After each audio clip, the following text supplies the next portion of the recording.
ಮತ್ಬಿಟ್ಟು ಮತ್ತೆ ನಾನು 1054 ಓಕೆ ಮತ್ತೆ ವಿವೋ ಹಾಕಿದ್ದೆ 15 ದಿವಸಕ್ಕೊಂದ್ಸಲ. ಅದು ನೋಡಿ ಸರ್, ಇದು 1054 ಇದನ್ನು ನಾನು ಯೂಸ್ ಮಾಡ್ತಾ ಇದ್ದೀನಿ ಸರ್ ತುಂಬಾ ಬೆಳೆಗಳಲ್ಲಿ. ಹೌದಾ? ಇದನ್ನು ಬಿಡೋದ್ರಿಂದ ಸ್ಟಿಮ್ ಅನ್ನೋದು ಸ್ವಲ್ಪ ಎಲ್ಲದಕ್ಕಿಂತ ಸ್ವಲ್ಪ ಜಾಸ್ತಿ ಬರುತ್ತೆ. ಇದರಲ್ಲಿ ದಪ್ಪ ಬರುತ್ತೆ ಅಂತ ಹೇಳ್ತೀವಿ. 1.5 kg ಒಂದು ಡ್ರಮ್ಗೆ ಹಾಕೊಂಡು ಇದೊಂದು ಲೀಟರ್ ಹಾಕೊಂಡು ಡ್ರಿಂಚ್ ಮಾಡ್ತಾ ಇದ್ದೀನಿ ಸರ್. ಇದರಲ್ಲಿ ಸ್ವಲ್ಪ ಫಾಸ್ಫರಸ್ ಅಂಶ ಸ್ವಲ್ಪ ಜಾಸ್ತಿ ಇದೆ ಸರ್, 54 ಇದೆ. ನಾನು ಫಾಸ್ಫರಸ್ ಎಲ್ಲ ಯೂಸ್ ಮಾಡ್ತಾ ಇದ್ದೀನಿ. ನಾನು ಇದನ್ನ ಯೂಸ್ ಮಾಡಿದ್ಮೇಲೆ ಸ್ವಲ್ಪ ರಿಸಲ್ಟ್ ಚೆನ್ನಾಗಿ ಗೊತ್ತಾಗ್ತಾ ಇದೆ ಸರ್. ಓಕೆ ಓಕೆ ಸ್ಟೆಮ್ ಎಲ್ಲ ಸ್ವಲ್ಪ ದಪ್ಪ ಬರ್ತಾ ಇದೆ. ಅದ್ರ ಜೊತೆ ವಿವೋ ಹಾಕೊಂಡ್ರೆ ನಿಮಗೆ ರಿಸಲ್ಟ್ ಚೆನ್ನಾಗಿದೆ ಅಂತ ಹೇಳ್ತಾ ಇದ್ದಾರೆ. ಓಕೆ, ಅದಕ್ಕೆ ಸ್ವಲ್ಪ ಸ್ಟೆಮ್ ಜಾಸ್ತಿ ಬಂತು.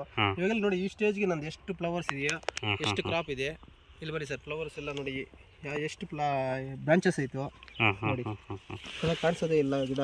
ಹೌದು ಹೌದು ಹೌದು ನೋಡಿ ಯಾವ ಥರ ಸೆಟ್ಟಿಂಗ್ಸ್ ಎಲ್ಲ ಆಗಿದೆ. Okay sir. ಓಕೆ, 1054 ವಿವೋ ಮಾಡೋದ್ರಿಂದ ನಿಮಗೆ ಮಾಡಿದೆ ಸರ್ ನಾನು. ಓಕೆ ಸರ್, ಎಷ್ಟು ನೀಟಾಗಿ ಒಂದು ಕೂಡ ಡ್ರಾಪ್ ಆಗಿಲ್ಲ, ನೀಟಾಗಿ ಕಚ್ಕೊಂಡಿದೆ. ನೀವೇ ನೋಡಿ ಎಲ್ಲ ತೋಟ ಎಲ್ಲ ನೋಡ್ಕೊಂಡು ಬನ್ನಿ.